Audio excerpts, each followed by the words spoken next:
मनीषा,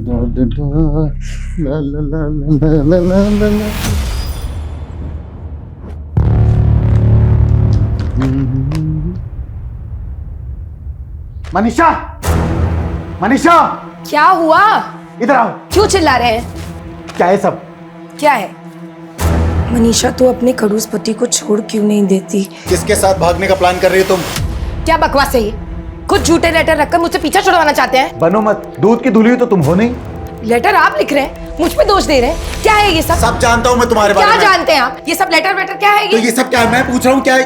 तो दोस्तों, क्या आपने मेरे मम्मी पापा की किट देखी है? मेरे इस वीडियो को लाइक करके कमेंट करो। क्या आपने भी अपने मम्मी पापा का झगड़ा करवाया है? अच्छा, तो ये सब तेरी शरारत है? तेरी शरारत है ये? क्योंकि ये सब पापा, सोशल मीडिया पे छाने के लिए सब करना पड़ता है। नताशा दीदी भी मुंबई में एक से एक वीडियो डालती है। मुझे उनसे भी ज्यादा फॉलोअर चाहिए। तो सोशल मीडिया पे छाने के लिए तो अपने माँ बाप की थूथू करवाएगा। चल डिलीट कर। डिलीट नहीं, अपलोड करूंगा। अरे रुक रुक, मैं कहता हूँ रुक। क्या जरूरत थी इसको स्मार्टफोन दिलवाने की? बेटी को तो बिगाड़ दिया और अब बेटे को भी। तो क्या सारा दोष मेरा ही है? अपने आप को देखा है कभी?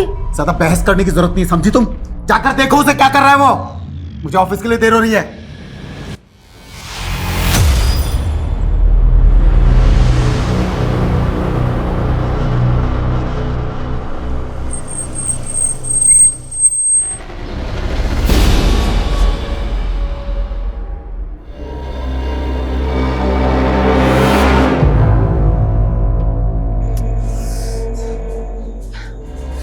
सुनिए ना, गौतम जो सुबह घर से निकला था अभी तक वापस नहीं आया। उसका फोन भी बंद आ रहा है, कब से ट्राई कर रही हूँ।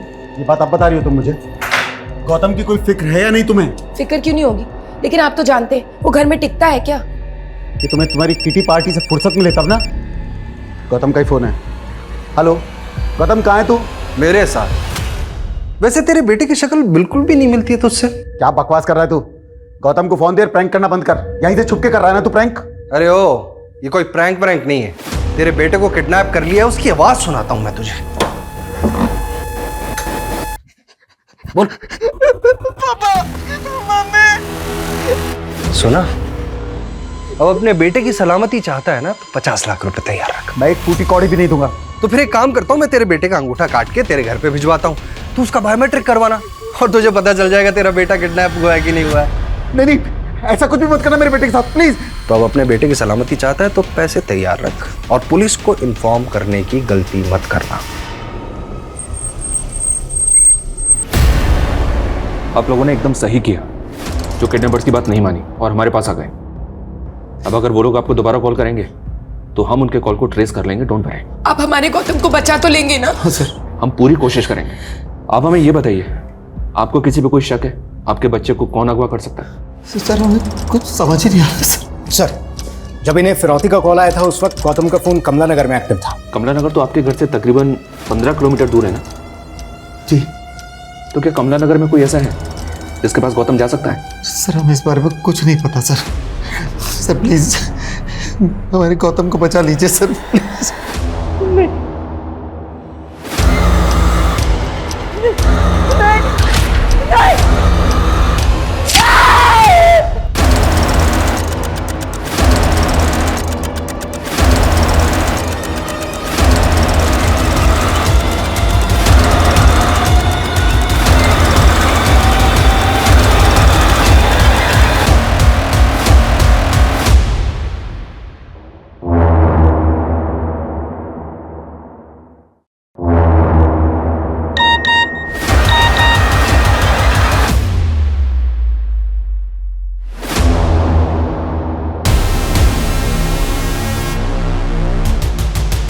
मैंने आपसे कहा था ना, नहीं जाते।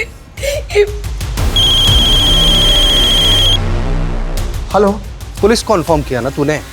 अब तेरा बेटा नहीं बचेगा। प्लीज ऐसा कुछ मत करना। मैं तुम्हें पूरे 50 लाख रुपए दूंगा। 50 नहीं 60। अब 60 लाख रुपए लगेंगे और अगली बार तेरे बेटे का अंगूठा नहीं मिलेगा तेरे घर के सामने, उसकी आंख मिलेगी। हेलो हेलो,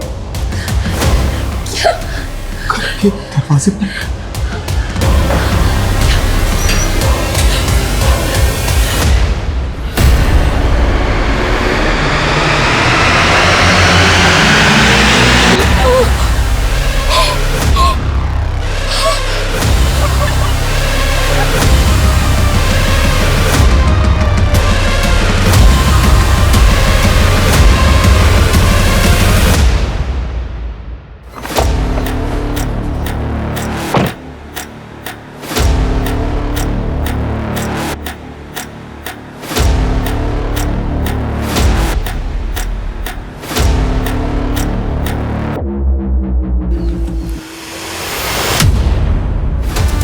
ये ड्रोन यहाँ पे कैसे? लगता है कोई ड्रोन से हम पे नजर रख रहा है।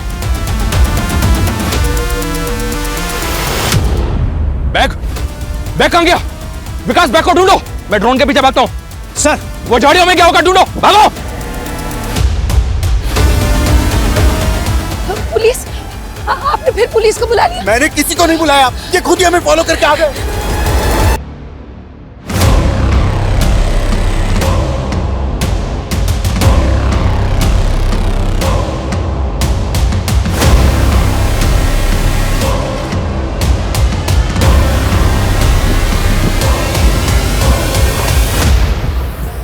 ड्रोन यहाँ पे आया, इसका मतलब वो लोग आसपास हो सकते हैं। पूरा एरिया सर्च करो, मूव फास्ट। सर इधर आइए।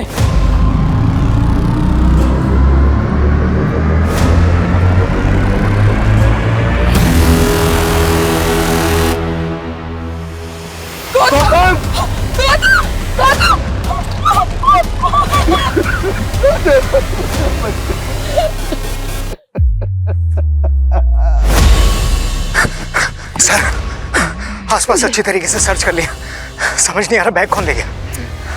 आप लोगों की वजह से मेरा पैसा भी गया और मेरा बच्चा भी। क्यों आए तुम यहाँ? तुम्हारी वजह से मेरा बेटा मर गया, उन्होंने इसकी आंखें छोड़ोगे नहीं, तुमको छोड़ोगे नहीं।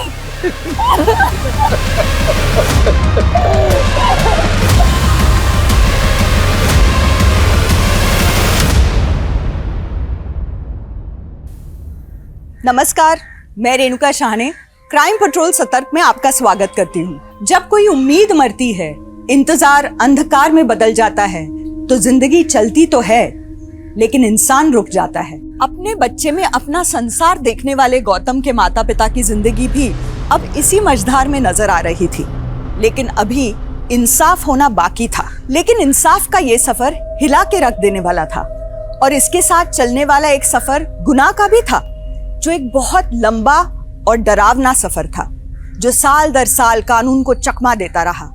न गुनाह थमा, न गुनहगार।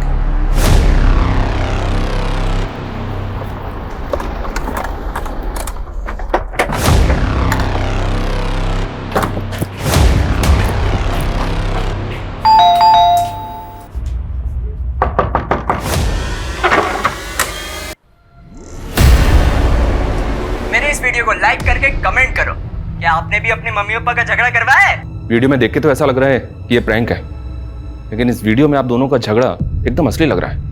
कहीं ऐसा तो नहीं क्या बकवास कर रहे हैं आप? कहना क्या चाहते हैं आप? ये कि शायद गौतम के मर्डर की वजह इस घर से जुड़ी है। गौतम की डेड बॉडी के पास जो ड्रोन मिला, वो ड्रोन भी तो आपका ही था ना? क्यों मनीषा जी, सही कहा ना मैंने?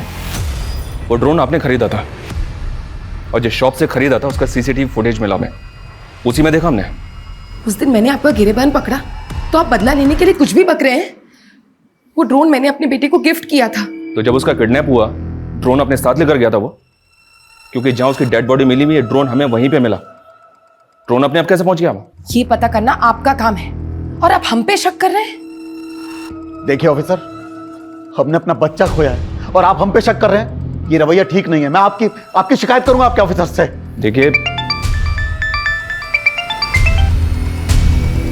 हेलो सर, यहाँ आसपास कोई सीसीटीवी तो है नहीं, लेकिन इस ठेले वाले का कहना है कि वैन सफेद रंग की थी और उसमें एक आदमी और एक औरत बैठे हुए थे और इसे ऐसा लगा कि शायद गौतम उन लोगों को जानता था। अरे गट्टू, कैसे है तू? चल बैठ, मैं घर छोड़ देती हूँ।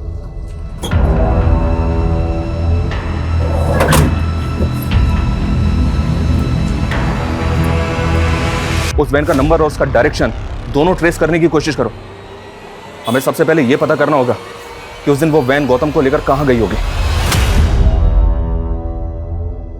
आप लोग अच्छी तरह से सोचकर बताइए, आपके किसी जान पहचान की औरत या आदमी के पास कोई व्हाइट कलर की वैन है क्या? नहीं।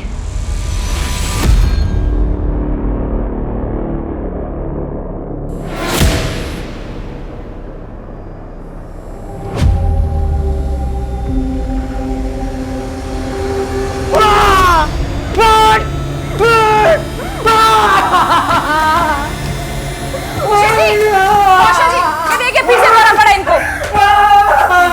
कर रहा है? वो कहती है कि उसको इस शक्ल से नफरत है। लगता है भूषण जी ने फिर से गर्लफ्रेंड का सपना देख लिया है। भूषण जी, आप भूल गए क्या? आपकी एक्स गर्लफ्रेंड की शादी हुए तो सालों गुजर गए। अरे लेकिन ये शक्ल तो ऐसी की ऐसी है ना ये। इस शक्ल के साथ पैदा होने से अच्छा होता कि मेरी माँ ने मुझे पैदा होते ही मार दिया होता। मैं जब भी ये आईना देखता हूँ ना तो मेरी शक्ल से नफरत होती है मुझे। तो देवर जी मत देखिए ना आईना। अब आप ही बताइए, आईना देखने से आपकी शक्ल थोड़ी ना बदल जाएगी, वो तो वही रहेगी। होश में आप भूषण, इसका दिमाग खराब हो गया है। हो जाने दीजिए ना दिमाग खराब। पागल खाने भेजने की वजह मिल जाएगी, फिर बेच दीजिएगा ये मकान, वरना ये तो बाप दादा की जमीन जायदाद का बट्टा लगा देगा। समझ रहे हो?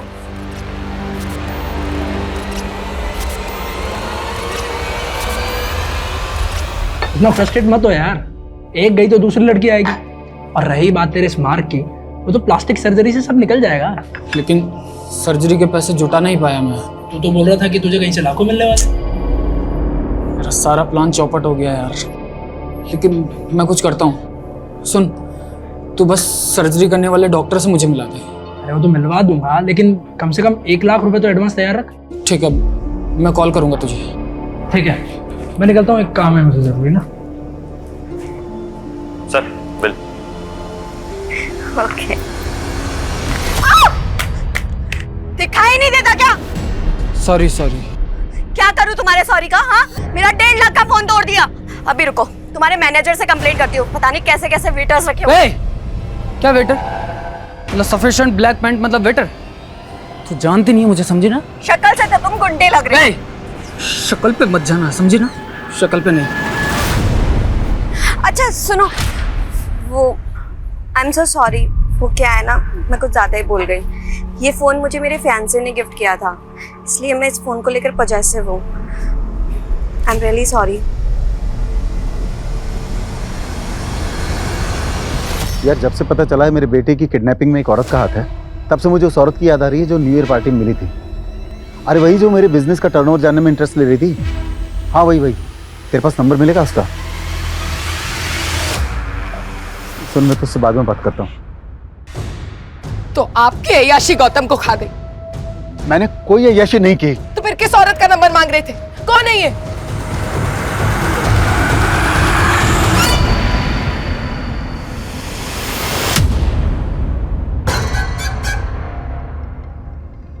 क्या रे?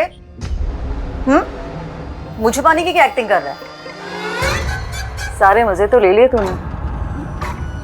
मेरी खूबसूरती में इतना डूब गया कि तूने देखा तक नहीं कि दरवाजा खुला है। भाग सकता था। जा कहाँ रहा है? अफीम हूं मैं। सारे मेरी आइटम पे नजर मार रहा है। आंखें निकालूंगा तेरी। मैंने बहुत आशिकी चढ़ रही है तुझे। चल आशिक करता हूं। चल आशिक। सर अंगूठा काटना, आंखें निकालना, मुझे नहीं लगता कोई पेरेंट्स ऐसा करेगा। और सर वैसे भी हमें उनके खिलाफ कोई सबूत मिला नहीं। उस औरत, आदमी और उस बहन की कोई लीड मिली? फिलहाल तो नहीं सर, लेकिन हाँ सर, गौतम के सीडीआर में एक फेक आईडी का नंबर मिला है। ये वाह। मिस्टर, कहीं ऐसा तो नहीं कि बच्चा किसी गलत इंसान के टच में आके उसके झांसे में आ गया? एक काम करो, गौतम की मर्डर से पहले उसकी एक्टिविटीज क्या थी इसका पता करो। Okay sir. अबे ये स्किन सर्जन का बोल के कहाँ ले आया तू मेरे को? अरे उस सर्जन ने 2 घंटे बाद की अपॉइंटमेंट दी है। पता क्या मजे कर, एक फैशन मैगजीन का फोटोशूट चल रहा है। ओके सही के लिए मैं दुनिया का सी काटता हूँ, तू मेरा ही सी काट रहा है। खाली समझाए क्या?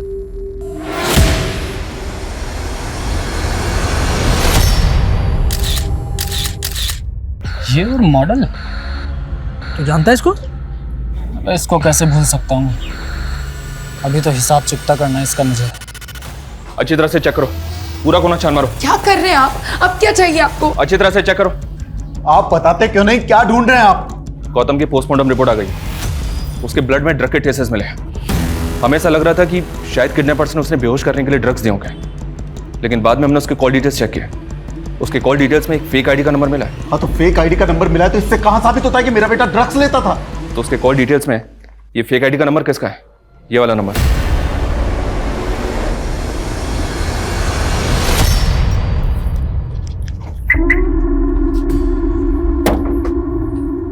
मैं जानता हूँ तुम्हें मेरी शक्ल तो पसंद नहीं, लेकिन मैं भी किसी का कर्ज नहीं रखता। तुम्हारे फोन जितना महंगा तो नहीं है, लेकिन देखो अब तुम मुझे शर्मिंदा कर रहे हो। मैंने तुम्हें उस दिन सॉरी बोल तो दिया था। तो फोन लेकर थैंक यू।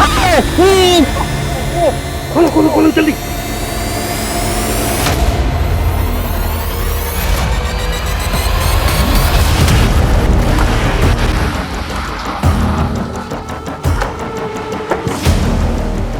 सर, ये जगह कमलानगर से 5 किलोमीटर की दूरी पर है।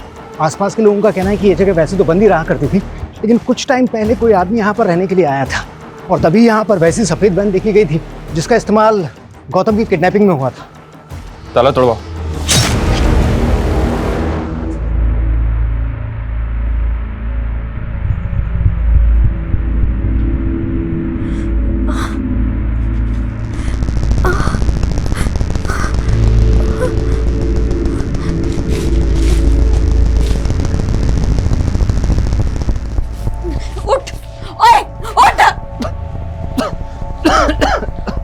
मैंने तेरी इंसल्ट की, उसका बदला तू ऐसे ले रहा है ना मुझसे, मुझे किडनैप करके। मैं क्यों किडनैप करूंगा? मैं खुद बंधा हुआ हूँ। कौन हो तुम लोग? 2 हंसों का जोड़ा, मेरे आदमियों ने तुझको तोड़ा। कौन हो तुम? मूलचंद, तेरी गर्लफ्रेंड का लेनदार। 30 लाख रुपए उधार लिए हैं उसने मुझसे। ये मेरी गर्लफ्रेंड नहीं है, और अगर इसने उधार लिए तो मुझे क्यों उठाया? तेरी मॉडल पैसे नहीं देगी तो तू देगा 30 लाख रुपए। देखिए मूलचंद जी, मूलचंद जी, ये मेरा कोई दोस्त नहीं है, और आपके पैसे मैं चुका दूंगी। आप मुझे थोड़ा सा टाइम दे दो। और अगर नहीं लौटाए तो तेरी पॉर्न फिल्म बनवा कर वायरल करवा दूंगा। और जब तक तू पैसे नहीं देती तेरी कार मेरे पास रहेगी। और एक बात, भागने की सोचना भी मत। जी।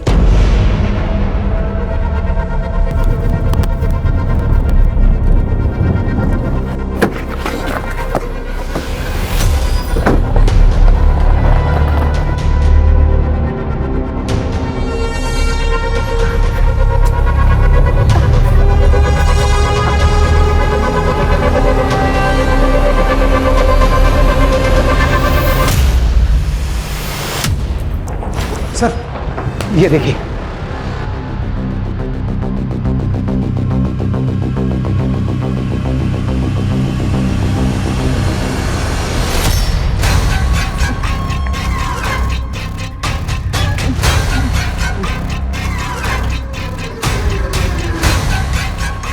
भूख लगी है?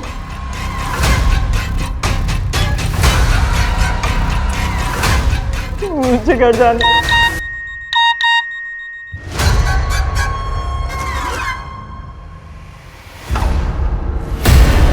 वाह, कभी इसे अफीम चखाती है, कभी पिज्जा खिलाती है। बहुत मजे दे रही है ना तू इसको आजकल। हाँ, मजाक बन गया। उसके माँ बाप पुलिस के पास पहुंच गए। हमारे जो लोग उन पर नजर रखे थे, ये वीडियो भेजे। पकड़ इसको साले। अरे क्या कर रहा है? उसने इसे नुकसान पहुंचाने से मना किया था। अरे हट, चल साइड में साले।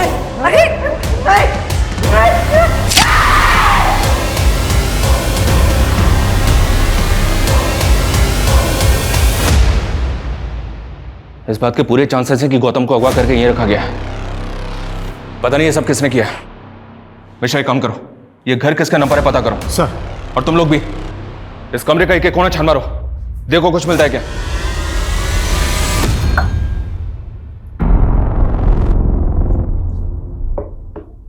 सुनो, दवा ले लो और टेंशन मत लो। मैं तुम्हें तुम्हारे घर छोड़ दूंगा। मेरे घर नहीं, मैं अपने घर नहीं जा सकती। अगर मैं घर गई तो वो मूलचंद, नहीं, अपने घर नहीं जा सकती। मैंने उससे 1 हफ्ते का टाइम तो ले लिया। मुझे समझ नहीं आ रहा कि मैं कैसे उसके पैसे चुकाऊंगी। तो फिर वो 1.5 लाख का फोन, इतनी महंगी गाड़ी, ये सब उधार के लेके घूमती हो? नहीं, मुझे मेरे फियांसे ने धोखा दिया। उसने मुझसे कहा कि उसकी मम्मी हॉस्पिटलाइज है और उसको 30 लाख रुपए की जरूरत है। तो मैंने मूलचंद से उसको पैसे उधार दिलवा दिए और वो पैसे लेके भाग गया। और ये मूलचंद मेरे पीछे पड़ा है उसके पैसों के। मुझे समझ नहीं आ रहा कि मैं उसके पैसे कैसे चुकाऊं। नहीं देखो, तुम्हें अभी आराम करने की सख्त जरूरत है। तुम दवा लो और सो जाओ। हाँ देवर जी, क्या बात है? एक हुर गई तो दूसरी परी पटा लाए। मजाक बंद करो भाभी। मजाक? तो फिर ये कौन है?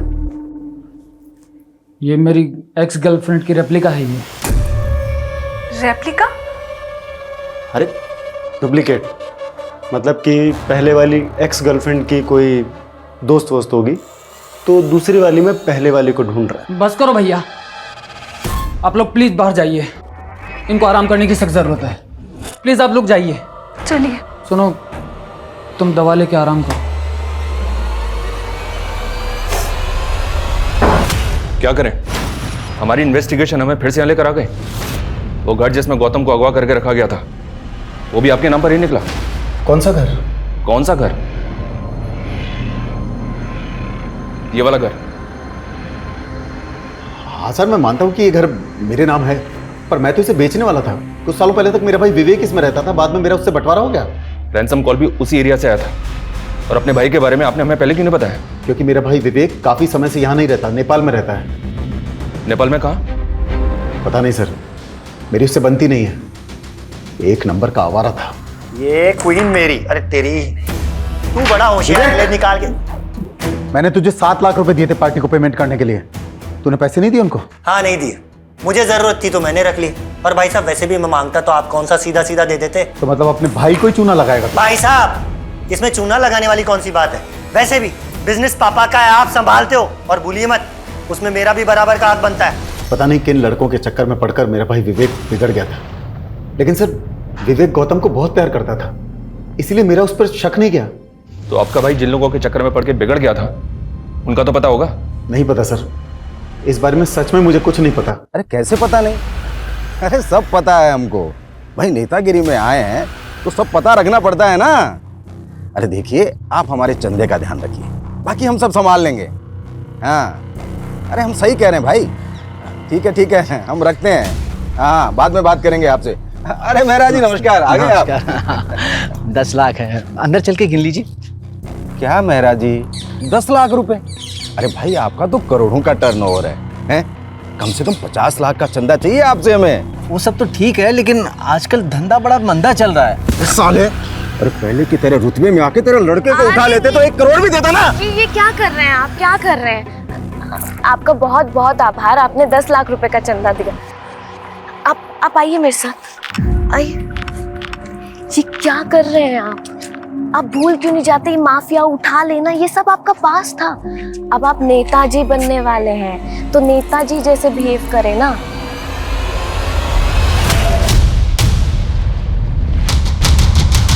तुरंत मुझे ईमेल करो। ओके। जैन सर, सर लाश के आसपास ऐसा कुछ भी नहीं मिला जिससे उसकी पहचान हो पाए। गला स्लिट करके मारा गया है सर।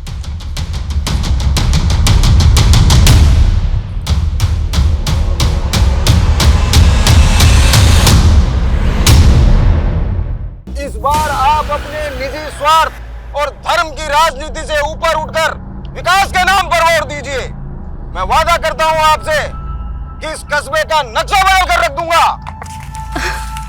क्या बात है, बहुत ही अच्छा बोला आपने। क्या भाषण दिया है। भावे बेटा जी, इधर आओ। आप लोग जाके बाहर पोस्टर लगवाइए।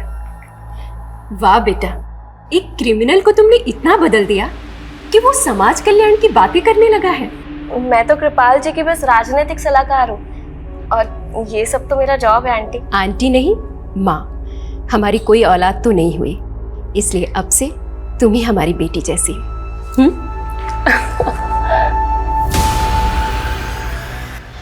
हाँ सर, ये मेरा भाई भूषण ही है सर। आपने 15 तारीख को राजीव नगर थाने में इनकी मिसिंग रिपोर्ट लिखवाई थी और हमें इनकी बॉडी उसके 2 दिन बाद 17 तारीख को सुंदरनगर में मिली। जब हमें इनकी बॉडी मिली तो इनके राइट हैंड का जो अंगूठा है उस पर ये इंक लगी हुई थी, एज इफ इन्होंने किसी डॉक्यूमेंट पे अंगूठा लगा, तो जब ये घर से निकले थे किसी डील के लिए निकले थे? सर हमें कुछ नहीं पता है सर, मैं सच बोलता हूँ सर। सर ये सब ना उसकी दोस्त शिखा का किया धरा है। उस दिन वो उसी के साथ गया था। जब आपने मिसिंग रिपोर्ट लिखवाई थी तो उसमें किसी शिखा का जिक्र नहीं किया और ना ही ये बताया किसी शिखा के साथ गए थे। सर क्योंकि भूषण ने कुछ दिन पहले ही उस लड़की से हमें मिलाया था सर। वो लड़की हमें शुरू से ठीक नहीं लगी, लेकिन वो भूषण के साथ ऐसा कुछ कर बैठेगी ये तो हम सोच भी नहीं सकते थे सर। उस लड़की के चक्कर में तो भूषण ने उस मूलचंद नाम के आदमी से झगड़ा तक कर लिया। देख मूलचंद, बार बार फोन करके शिखा को परेशान करना बंद कर, वरना तू कितना भी बड़ा बाहुबली होगा मूलचंद, फाड़ के रख दूंगा तुझे, समझा ना? है कौन ये मूलचंद? पता नहीं सर, हमने तो पहली बार नाम सुना था उस दिन।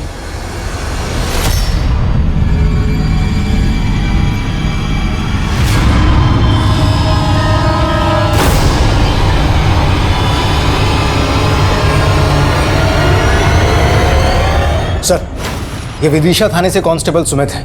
इन्होंने गौतम का फोटो देखकर हमसे कांटेक्ट किया था। जिस दौरान गौतम अगवा था, इन्होंने नाकाबंदी पर वैसे ही सफ़ेद वैन स्पॉट की थी।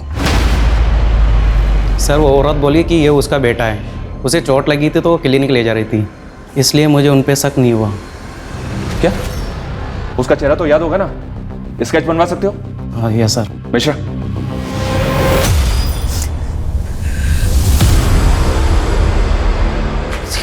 मनीषा, मुझे भी गौतम के बिना कुछ अच्छा नहीं लगता। इस वक्त हम दोनों को एक दूसरे की जरूरत है। आपको सिर्फ उस औरत की जरूरत है। उस औरत को पाने के लिए आपने अपने भाई से बोल के मेरे बेटे को। मनीषा, शक मुझे भी था तुम्हारे पास्ट को लेकर, लेकिन अगर ये बातें बाहर आई ना तो अपने बेटे के साथ साथ हम अपनी इज्जत भी खो बैठेंगे। सर भूषण के सीडीआर में ना शिखा का नंबर मिला ना मूलचंद का। ये दोनों भैया भाभी मिलकर कहीं में घुमा तो नहीं रहे?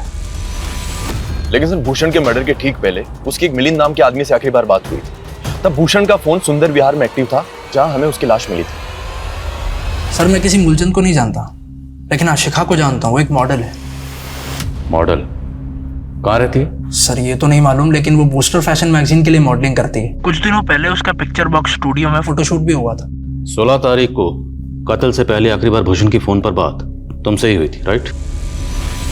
अरे अभी मुझे कोई सर्जरी नहीं करवानी यार। अभी बस मुझे 30 लाख रुपए इकट्ठे करने कैसे भी करके हेल्प कर सकता है। सर मैं खुद हैरान था कि उसे इतने पैसे क्यों चाहिए थे। तुम कह रहे हो कि भूषण प्लास्टिक सर्जरी करवाने वाला था? हाँ सर, भूषण की पहली गर्लफ्रेंड ने उसकी इंसल्ट की थी। दरअसल भूषण के चेहरे पर ब्लैक मार्क था और इसी वजह से उसकी गर्लफ्रेंड उसे छोड़ दिया था। भूषण के मन में हीन भावना, इसीलिए वो प्लास्टिक सर्जरी करवाना चाहता था। कौन थी वो गर्लफ्रेंड? आजकल कहाँ है? वो तो मुझे नहीं पता, लेकिन उसने काफी टाइम पहले किसी और से शादी कर ली। सर ये उस आदमी और औरत का स्केच है जिनके साथ सफेद वैन में गौतम को देखा गया था। इन दोनों के लिए लुकआउट नोटिस जारी करो तुरंत और पता करो इन दोनों का गौतम के फादर या गौतम के चाचा बेबी के साथ कोई कनेक्शन है क्या? Okay sir.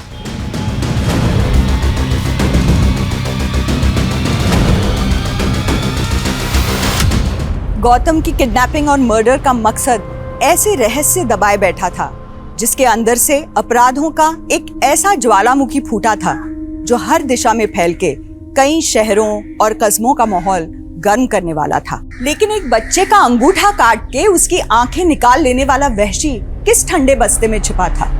और भूषण क्यों मारा गया था? उसकी दोस्त शिखा कहाँ गायब थी? ऐसा क्या हुआ था जो भूषण के अंगूठे पे स्याही के निशान मिले थे लेकिन उसके गुनहगार का नामो निशान तक नजर नहीं आ रहा था? आखिर भूषण के केस का गौतम के केस से क्या कोई वास्ता था और इनके बीच पॉलिटिशियन कृपाल की क्या भूमिका थी?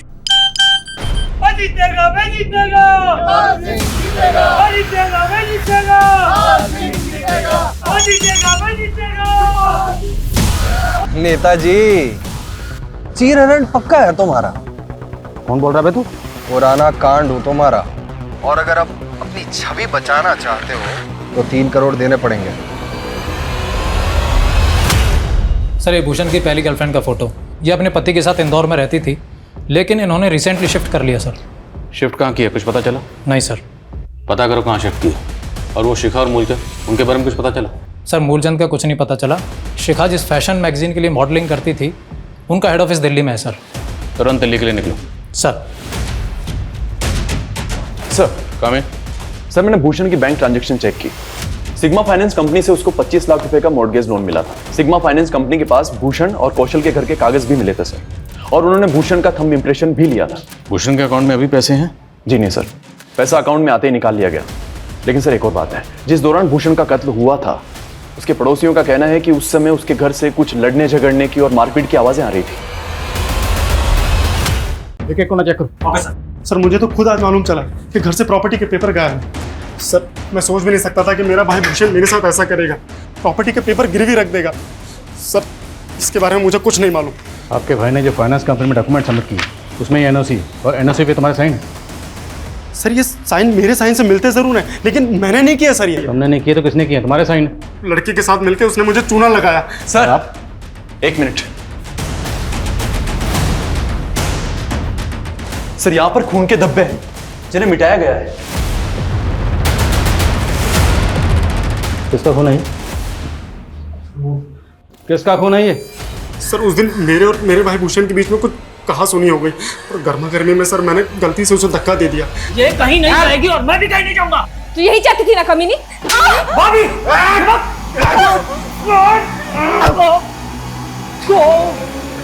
सर उसका सर यहाँ पर आकर लगा और थोड़ा सा खून बह गया सर। हाँ सर, लेकिन हमने उसको पट्टी कर दी थी सर, वो बिल्कुल ठीक हो गया था। हाँ सर उसके दूसरे दिन तक वो यहीं पे था और उसके बाद फिर शिखा के साथ चला गया। सर हमने कुछ नहीं किया। सर यकीन कीजिए सर, मेरा यकीन कीजिए सर। चाय लेकर आई हूँ, जल्दी आइए वरना ठंडी हो जाएगी।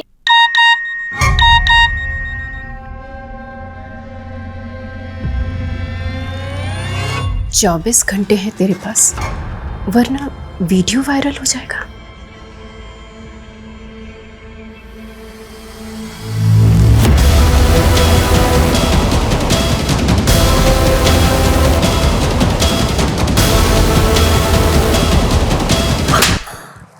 मैंने तुझे बेटी माना और तूने मेरा पति ही छीन लिया। मुझे माफ कर दीजिए। माफ कर दो तुझे। खबरदार तुझसे हाथ लगाया तुम। छोड़िए मेरा। सिर्फ मेरे पैर की जूती है। चल छोड़िए, मैं इसे छोड़ूंगी नहीं। इसने मेरा घर बर्बाद कर दिया, मैं छोड़ूंगी नहीं। सर भूषण के भैया भाभी अभी भी वहीं के वहीं हैं। उनका कहना है कि उन्होंने कुछ नहीं किया। सर जब भूषण की लाश हमें मिली थी तो उसके माथे पर पट्टी तो थी। तो हो सकता। वर्मा, बूस्टर फैशन मैगजीन वालों का तो कहना है कि उनके वहाँ पर कोई भी शिखा नाम की मॉडल काम नहीं करती थी। और सर जिस पिक्चर बॉक्स स्टूडियो के बारे में मिलिंद ने बताया, वो मैगजीन वाले भी वहाँ पर कोई फोटो शूट नहीं करते, उनके अपने स्टूडियोज है। सर पता नहीं ये फैशन मैगजीन वाले झूठ क्यों बोल रहे हैं सर, जबकि उन्होंने इस स्टूडियो की बुकिंग करवाई थी। ये देखिए सर। तो कंपनी के बिहार पर बुकिंग किसने की थी? बुकिंग के लिए आया कौन था? सर एक लड़की आई थी, वो खुद को उस फैशन मैगजीन की प्रोडक्शन मैनेजर बता रही थी सर। और हाँ सर, उसने अपना नाम वंदना बताया था सर। सर कहीं ऐसा तो नहीं कि फैशन मैगजीन वालों ने शिखा को झांसा दिया हो और अब उससे पल्ला झाड़ रहे हैं? लेकिन बुकिंग कैश में हुई तो साबित कर पाना मुश्किल है कि बुकिंग उसी कंपनी ने की थी। हमारे पास शिखा और मूलचंद किसी की तस्वीर नहीं, हमें सिर्फ दोनों के नाम पता है। एक काम करो, जो लड़की बुकिंग के लिए आई थी इनसे उसका स्केच बनवाओ, कम से कम पता तो चले ये वंदना है कौन। Okay sir. और सर भूषण की पहली गर्लफ्रेंड वो इंदौर से कहाँ शिफ्ट हुई है ये अभी तक मालूम नहीं चल रहा। भूषण का वो फ्रेंड क्या नाम है उसका? मिलिंद। उसे थाने बुलाओ। सर मुझे कोई आइडिया नहीं है कि भूषण की पहली गर्लफ्रेंड अपने पति के साथ कहाँ होगी। अच्छा, तो भूषण की प्लास्टिक सर्जरी करवाने के जुगाड़ में लगा हुआ था। करता क्या तू भूषण को स्टूडियो में लेकर गया? कहीं तू ही भूषण को भी झांसा तो नहीं दे रहा? नहीं सर, एक्चुअली मैं एक फ्रीलांस रिपोर्टर था, मेरे हर जगह सोर्सेज है। मुझे सोशल मीडिया पे आया था इनविटेशन फोटोशूट का, मुझे लगा कि मेरे किसी पुराने सोर्स से आया होगा। तो इनविटेशन तो होगा तेरे पास अभी तक? हाँ सर है इनविटेशन तो। देखा। और सर मैं भूषण को लेके जरूर गया था स्टूडियो में, लेकिन वो शिखा को पहले से जानता था। उसने कहा कि वो पहले कभी रेस्टोरेंट में मिले थे। सर उस लड़की का स्केच बन चुका है जिसने स्टूडियो की बुकिंग की थी। ये रहा उसका स्केच। वंदना, कहीं इस लड़की वंदना और ये शिखा इन दोनों को की गेम तो नहीं है? पता करो, क्या इन दोनों को क्रिमिनल रिकॉर्ड है? सर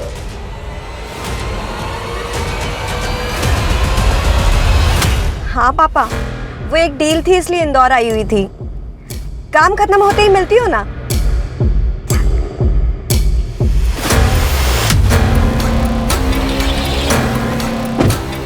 कृपाल का चंदा। सर इन दोनों में से हमें इस लड़की का क्रिमिनल रिकॉर्ड मिला है। इसका नाम वंदना नहीं बल्कि भव्या है।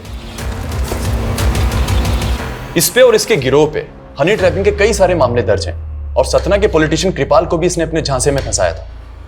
एक चुनाव प्रचार के दौरान अचानक से कृपाल कहीं गायब हो गया था और फिर उसके घर पर उसकी बीवी की लाश भी मिली थी। सर कृपाल की बीवी ने सुसाइड किया था। फिर लोकल पुलिस ने इन्वेस्टिगेट किया तो मालूम चला कि कृपाल आखिरी बार इसी लड़की भव्या के साथ देखा गया था और सर पार्टी के चंदे का पैसा भी गायब था।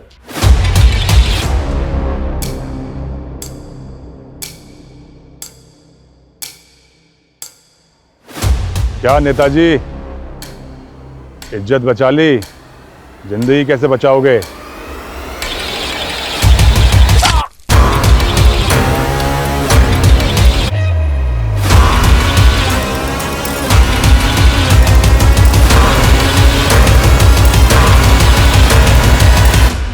सर कुछ समय बाद में कृपाल की लाश भी मिली थी। भूषण ने मॉर्टगेज लोन लिया था और उसके अकाउंट से पूरा पैसा साफ हो गया था। तो क्या भूषण को भी इसी गिरोह ने? सर इसी गिरोह ने पिछले 7 सालों में 10 से ज्यादा लोगों को झांसा दिया था। तो इस गिरोह के बाकी लोगों की तस्वीरें हैं? सर इस गिरोह ने 2 साल पहले ग्वालियर के बिजनेसमैन नवीन जिंदल को अपना शिकार बनाया था। नवीन की लाश के पास में एक और लड़की की लाश मिली थी। उस लड़की की तब पहचान नहीं हो पाई थी, लेकिन ग्वालियर पुलिस की थ्योरी है कि वो लड़की इसी गिरोह की है, क्योंकि सर 7 साल पहले से इंदौर पुलिस इस औरत को एक बच्चे की किडनैपिंग और मर्डर के सिलसिले में ढूंढ रही थी, लेकिन ये केस बैकलॉग में चला गया था। 7 साल पहले इस केस की इन्वेस्टिगेशन के दौरान ही मेरा ट्रांसफर हो गया था। आई थिंक उसके बाद से इस केस के ऊपर काम ही नहीं हुआ। उस दौरान इस फीमेल के अलावा एक ये मेल का स्केच भी सामने आया था। इसके बारे में कुछ पता चला? हमें ऐसा लग रहा था कि इन दोनों का कनेक्शन गौतम के चाचा विवेक से होगा। हमने विवेक को अरेस्ट भी किया था, लेकिन विवेक के खिलाफ कोई सबूत नहीं मिला और गौतम के फादर समर्थ ने विवेक की जमानत भी करवा ली थी। आई स्ट्रांगली बिलीव कि विवेक ही इस केस का राजदार था। सर क्या आप फिर से वही 7 साल पुराने केस की बात लेके बैठ गए? मैं क्यों अपने भतीजे को मरवाऊंगा सर? तुमने अपने भतीजे को नहीं मरवाया तो किडनैपर्स तुम्हारे भतीजे को तुम्हारे घर पर क्यों लेकर गए? जाहिर सी बात है, तो किडनैपर्स के साथ मिला हुआ था और किडनैपर्स को जानता है। नहीं सर, मैं उन किडनैपर्स को नहीं जानता। हो सकता है तुम उन दोनों को ना जानते हो, लेकिन क्या इन दोनों में से किसी को जानते हो?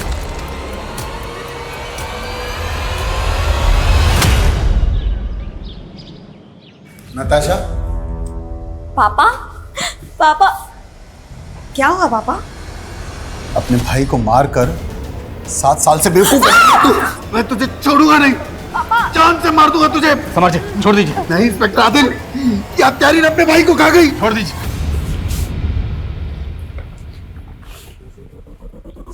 7 साल पहले तुम महज 19 साल की थी और तब तुमने अपने भाई को क्यों? मुझे बचपन से ही पैसों की लत थी, पर पापा पैसे देते ही नहीं थे। जब मैं मुंबई पढ़ाई करने गई तो वहाँ मैं भव्या से मिली। इसने मुझे आइडिया दिया कि पापा से पैसे कैसे निकलवाने। ये तो क्या बोल रही है भव्या? मैं और अपने भाई का किडनैप? नहीं, कोई प्रॉब्लम नहीं होगी। मैं ऐसे लोगों को जानती हूँ जो ये काम बड़े आसानी से कर जाते हैं, और तुम्हारे भाई को भी कुछ नहीं होगा। भव्या ने जग्गी और कामिनी के साथ मिलकर एक घर में चोरी की थी। भव्या ने मुझे जग्गी और कामिनी से मिलवाया। गौतम के फ़ोन में हमें एक फेक आईडी का नंबर मिला था। वो नंबर किसका था? जग्गी ने मुझे दिया था जब मैं गौतम के साथ मिलकर प्लान सेट कर रही थी। अगर मैं अपने नंबर से गौतम को बार बार कॉल करती तो पुलिस मुझसे पूछताछ करती। तो क्या गौतम भी तुम्हारे प्लान में शामिल था? हाँ, मैंने उसे टैब का लालच दिया और वो मान गया। हाँ, टैब तो मुझे चाहिए, पर मिलेगा कैसे नताशा दीदी? अगर तू मेरी बात मानेगा ना तो तुझे टैब क्या 1 लाख रुपए भी दूंगी, जिसे तू जो चाहे वो खरीद सकता है। कैसे नताशा दीदी? मैंने गौतम से कहा कि वाइट कलर की वैन में मेरे कुछ फ्रेंड्स उसको पिक करने आएंगे, लेकिन जग्गी और कामिनी गौतम को वैन में बहुत देर तक घुमाते रहे। गौतम को लगा था कि वो जैसे ही वैन में बैठेगा उसे उसका टैब मिल जाएगा, पर ऐसा नहीं हुआ। उसके बाद ये जग्गी और कामिनी गौतम को लेकर तुम्हारे चाचा के घर गए।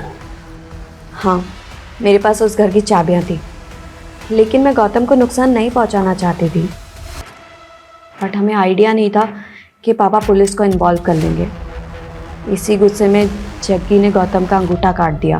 कामिनी, तुमने गौतम के साथ बिल्कुल भी ठीक नहीं किया है। तुम लोग ऐसे कैसे मेरे भाई के साथ? अगर ये बचाना तो तू फंसेगी, अगर तुझे बचना है तो इसे मारना पड़ेगा।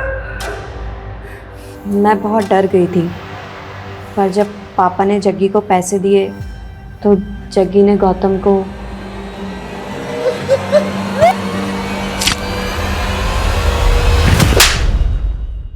गौतम की आंखें क्यों निकाली थी? ताकि लगे कि ये किसी प्रोफेशनल गैंग का काम है। पैसा मिला तो हमें लालच आ गया और हमने अपनी एक गैंग बना ली और हनी ट्रैपिंग में घुस गए। हम सोशल मीडिया और मैट्रिमोनियल साइट से रेकी करके टारगेट ढूंढते थे और हम ऐसे आदमी की तलाश करते थे जिसके पास बहुत सारा पैसा हो। कृपाल के अलावा और बहुत सारे लोगों को फंसाया था हमने। कृपाल गुंडागिरी से नेतागिरी में उतरना चाहता था और उसके लिए उसको एक राजनीतिक सलाहकार की ज़रूरत थी।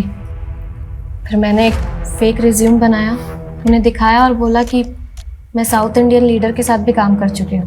फिर मैंने उसे सेड्यूस किया और एक दिन मौका देख के उसका वीडियो बनवा लिया।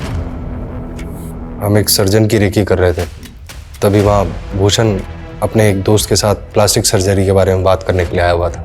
हमें लगा कि प्लास्टिक सर्जरी करवाने वाले के पास तो बहुत पैसा होगा। हमने मालूम किया तो उसे पहले एक लड़की छोड़कर जा चुकी थी। उसी का फ़ायदा उठाकर मैंने उसे अपने जाल में फंसाने की सोची और मिलिंद को फेक फ़ोटोशूट का इनविटेशन भेजा।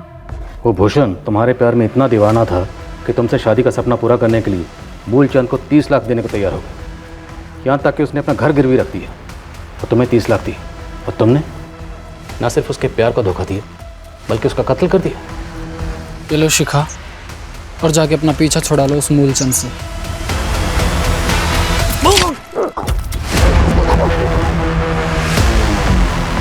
तुम लोगों के गैंग में कामनी भी थी, उसका कत्ल कैसे हुआ? हमने ग्वालियर के एक बिजनेसमैन को ट्रैप किया था। जब उसका मर्डर करने जा रहे थे तो अपने बचाव में कामिनी का मर्डर हो गया था उससे, और फिर हमने उसे मारा और उसके पैसे लेकर भाग गए। महज पैसों के लिए तुमने अपने सगे भाई का कत्ल कर दिया, सिर्फ पैसों के लिए, और इतनी बड़ी मुजरिम बन गई। ताज्जुब होता है कि एक बहन अपने सगे भाई का कत्ल कैसे कर सकती, वो भी सिर्फ पैसों के लिए। तुमने भाई बहन के रिश्ते को शर्मिंदा कर दिया।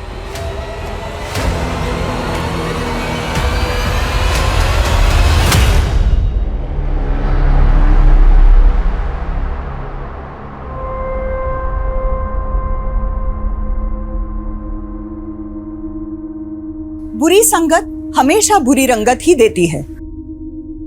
किसी भी देश काल में जब एक बचपन गुमराह होता है तो आने वाली कई पीढ़ियां अपराध के साए में घिर जाती है। हम अक्सर सोचते हैं ये दौर ही ऐसा है जहां बुराई अपने वर्चस्व पे है। आज ये हवा पानी ही भ्रष्ट है, लेकिन ये रोग कुदरत का नहीं, हमारे मन का है, हमारी सोच का है। बुरा मत बोलो, बुरा मत देखो, बुरा मत सुनो, ये सिद्धांत उसी किताब के हैं जो बचपन में हमने भी पढ़ी थी। इसलिए हमें तो आज अच्छाई की ओर एक कदम आगे होना चाहिए। लेकिन क्या ऐसा दिखाई देता है? शायद नहीं। इंसानियत का स्तर साल दर साल गिरता जा रहा है।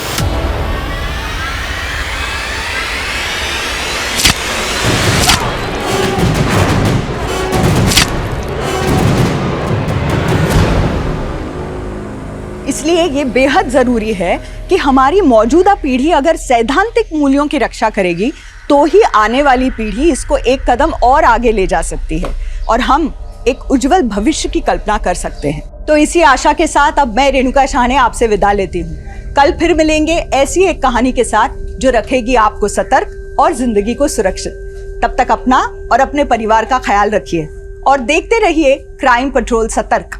जय हिंद।